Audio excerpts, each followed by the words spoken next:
Welcome to Fix It Home Improvement, covering projects that every homeowner should know and great products for home and garden.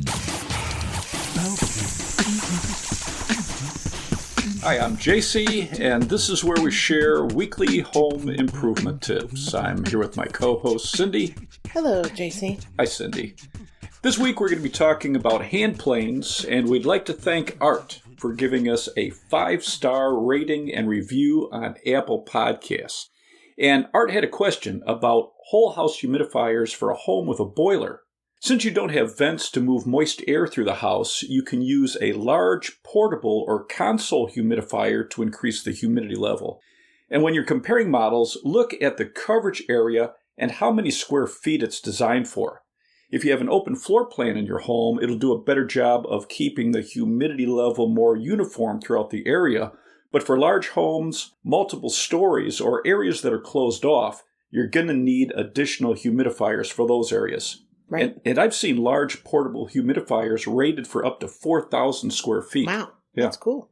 Some of the earliest hand planes found by archaeologists are in Pompeii and date back to 79 AD, when Mount Vesuvius erupted and covered Pompeii in ash, preserving what life was like in an ancient Roman town. One of the first modern hand planes was designed by Leonard Bailey and patented in 1867. He created a support for the blade that was adjustable and a lever cap to hold the blade in place. Stanley Tools bought Bailey's patents and designs and used the Bailey name on some models. Cool. What is a hand plane? It's a hand tool with a sharp blade that's used to smooth or shape wood. Most planes are pushed forward to shape the wood, but there are Japanese planes that are pulled. Like a pull saw? Right. Why is it called a plane? Plane means completely flat or level. Okay. Back to what is a hand plane? A hand plane will have a handle or a rounded cap in back to hold and control the plane.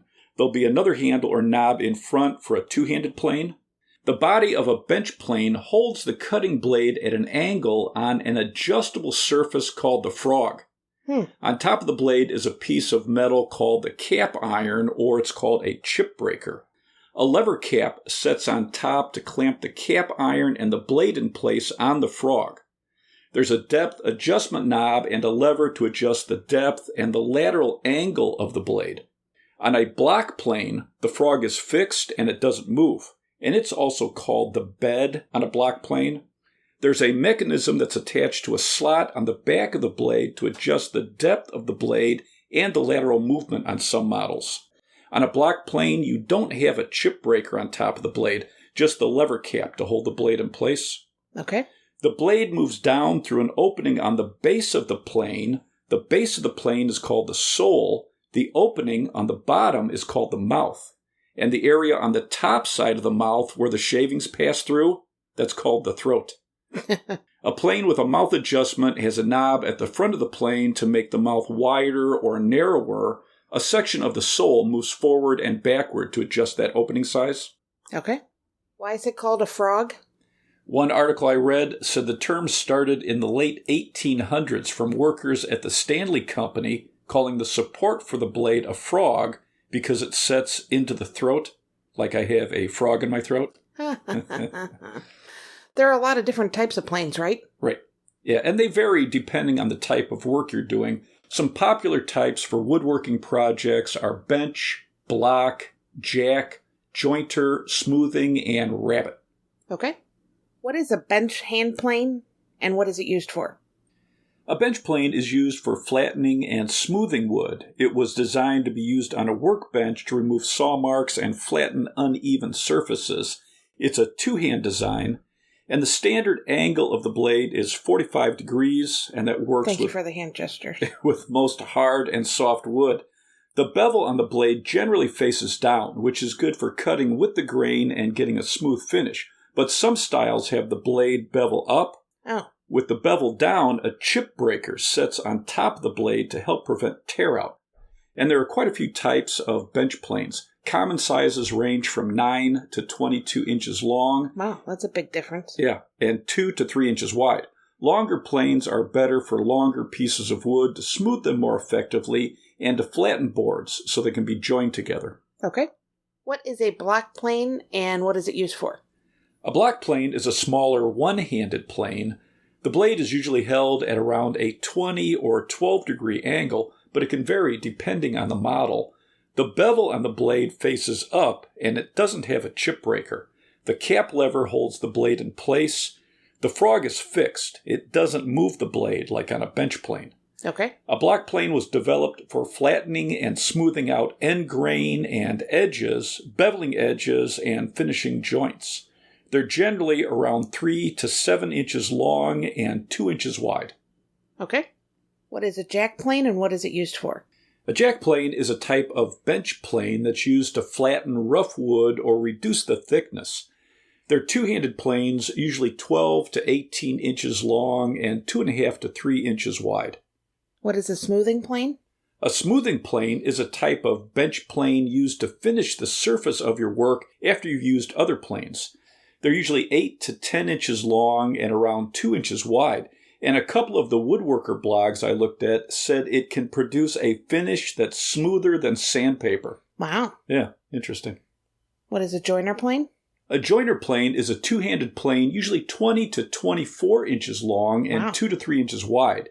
It's used to straighten and flatten the edges of boards so they can be joined together to make furniture, cabinets, and other items. Okay. And there's also a lot of specialty planes like a rabbet plane that can create shapes. A rabbet plane, which is spelled R-A-B-B-E-T, has a fence to control the depth of the cut so you can create a notch on the edge of a board for a rabbet joint. What is a rabbet joint? It's a notch that's cut into the end of the wood to make a strong connection to another piece of wood. Two rabbet joints form a half-lap joint, and I've used this type of joint to make fence gates. It forms a very solid corner, and it's used for drawers, cabinets, and picture frames. Exciting. Why are some planes numbered and not named? Stanley started a numbering system for their planes, starting with a number 1 for the smallest and going up to a number 8 for the largest. And then there are half and quarter sizes for wider and more narrow planes. Other manufacturers have their own numbering system. Okay. How do you set up and use a hand plane? If your plane has a chip breaker, adjust it so it's about a 1/16 of an inch behind the edge of the blade below it. You want to hold the plane so you can see the mouth and lower the blade so it's just slightly below the sole. Stanley recommends starting out with the blade extended the thickness of a hair below the sole. Wow. It's wild, huh? Yeah. Then adjust the blade with the lateral adjustment lever to square up the blade in the mouth opening. If you have an adjustable mouth, adjust the mouth opening so there's about 1/8 of an inch of space between the blade and the front of the mouth. For finishing wood, use a smaller opening. For rough work and thicker shavings, you'd make that mouth opening wider. Okay. And the opening should be just wider than the size of the shavings that you're creating. Okay. Use a scrap piece of wood and push the plane to see how much is removed and the size of the shavings. For most projects, adjust the blade until you get very thin shavings. If one side of the blade is going deeper into the wood than the other side, use the lateral adjustment so you get uniform shavings. Work with the grain, and if the grain is angling up, you'd want to work from the low side to the high side so the blade doesn't dig down into the grain. Some carpenters suggest holding the plane at an angle to the grain and then push along the grain. Clamp sacrificial wood at the end of the work or on an edge if you need to plane against the grain. Use firm pressure and full forward motions to cut smoothly through the wood. If you have a chip breaker, the shavings should be thin and bunch up rather than rolling up. Really? Yeah, it's interesting. So you'd want to adjust the chip breaker so the shavings bunch up. With two-handed planes, use firm downward pressure in front so the blade makes good contact with the edge of the wood as you start to move the plane forward, and apply equal pressure down and forward on both handles. Okay. Short planes can follow the dips in wood, so you'd use a longer plane for larger pieces of wood or rough lumber. Short planes are good at smoothing the surface, small surfaces, end grain, fixing small imperfections, and removing dried glue from joints. Small planes are also good to trim down the top, bottom, or sides of a door to a room or a cabinet door. Okay. Have you ever used a hand plane? I have a one-handed Stanley Bailey block plane. Okay, so congratulations. Have you ever used it? Or is it still in the package? But no, when I was younger, investing in real estate, I bought it to cut down doors that didn't fit properly. Okay. And when I worked with a couple remodelers, I figured they could teach me how to use it. Smart. But they taught me to use a circular saw to cut down the doors, so I never used a plane that much. But I've used a rasp plane a lot for wood and drywall. Okay, so what is a rasp plane? A rasp plane, or a surform plane, it's spelled SURFORM.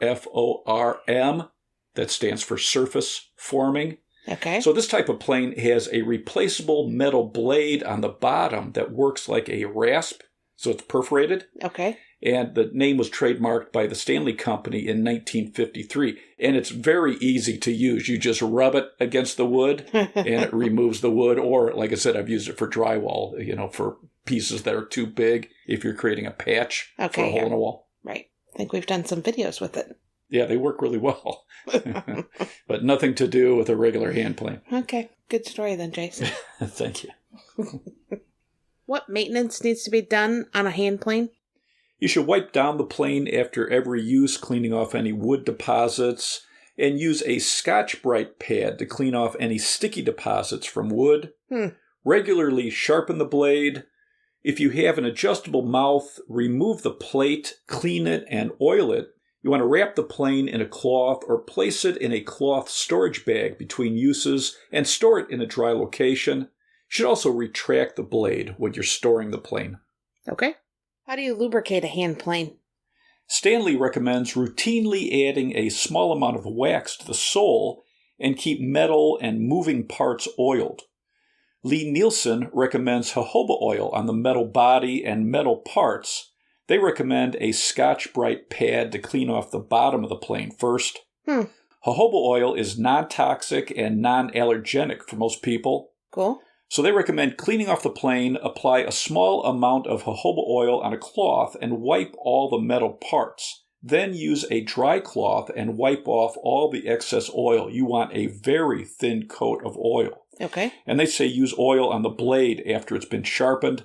You can also use a very thin coat of mineral oil, then wipe off the excess to protect the metal. Cool. What are some top-rated lubricant companies? 3-in-1, Starrett, and that's Starrett. And Lee Nielsen sells their own line of jojoba oil. Lee Nielsen is LIE, capital NIELSEN. Jojoba oil is JOJOBA. And their jojoba oil is sold as a liquid wax for protecting tools from rust. And they say it can also be used as a moisturizer, and it relieves sunburns. Cool. How do you sharpen a hand plane?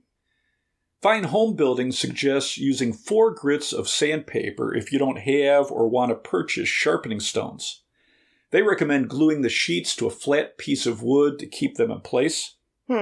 Lay the back of the blade, the non-beveled side, flat on the 220 grit sandpaper and rub just the front inch or so back and forth. Then do the same thing on the 400 grit, then the 800 grit, and then the 2000 grit sandpaper. Then you're going to use a honing guide to hold the beveled side at a 25-degree angle, but check the manual for your plane. Okay. Rub the beveled side on the 220, then the 400, then the 800, then the 2000 grit sandpaper, and a burr will form on the flat side.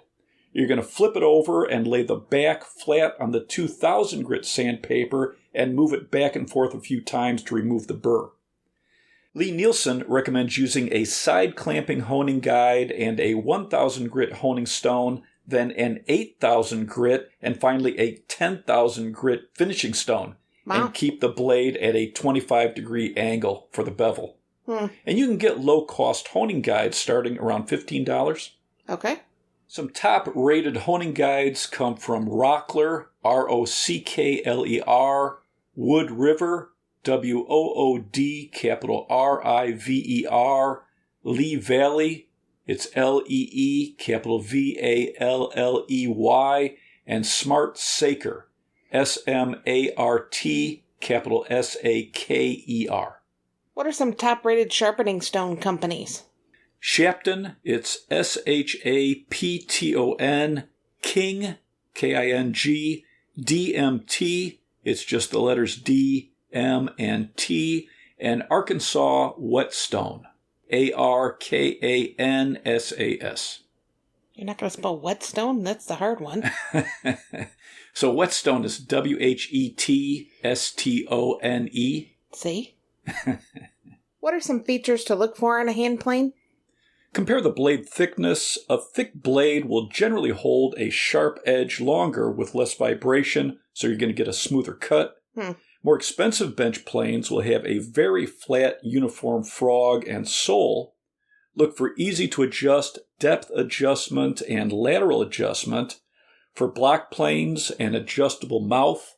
And when you're comparing models, read the reviews for the performance and ease of use, because a quality plane could cost a couple $100. Wow. Also look at the blade quality. Companies will highlight the features on a quality blade. One model I looked at said the blade is cryogenically treated A2 tool steel, double tempered to a Rockwell hardness of 60 to 62. So you know it's got to be a quality blade when you read something like that. What does that mean? A2 steel is very tough and durable. Double tempered increases the strength, so the steel is heated twice. Cryogenically treated steel is cooled to a temperature around negative 300 degrees Fahrenheit and then warmed to room temperatures to make the steel more wear resistant, which is pretty wild. It's cool. Steel with a Rockwell hardness of 60 or higher is used for cutting tools, dies, and bearings, so it's very strong. Cool. Should you use clamps when you're using a hand plane? Wood that's being planed should be clamped to prevent it from moving, because you're using firm downward and forward pressure on the work when you're using the plane. You can also clamp a wood stop to your bench to push your work against, or use bench dogs, depending on the size of your wood. Okay. What are some top-rated woodworking clamp companies? Pony Jorgensen, it's PONY, capital JORGENSEN. WorkPro, WORK, capital PRO. Bessey, BESSEY, and DeWalt. What are some top-rated hand plane companies? Stanley, Wood River, WOOD, capital RIVER, Lee Nielsen, and Veritas, VERITAS. Do you have anything else to add? I think that's a good overview. I'm impressed we went this long with hand plane. If you're just starting to do woodworking projects, do a little research, and you want to match the type of plane for the type of work you're doing. Cool. Let's wrap this up. You can subscribe to the podcast on your favorite podcast app. If you enjoyed it, please leave us a review. You can check out our home improvement videos on our YouTube channel, Fix It Home Improvement. And you can subscribe to that as well. You can download our ebooks, Home Improvement Solutions, What Every Homeowner Should Know, books 1 through 16 on Amazon. If you enjoyed it, please leave us a 5-star rating and review. You can email us at fixitpodcast@gmail.com. You can follow Cindy on Twitter at FixItCohost. And you can follow us on Instagram, Fix It Home Improvement. Thank you for listening. Talk to you next week.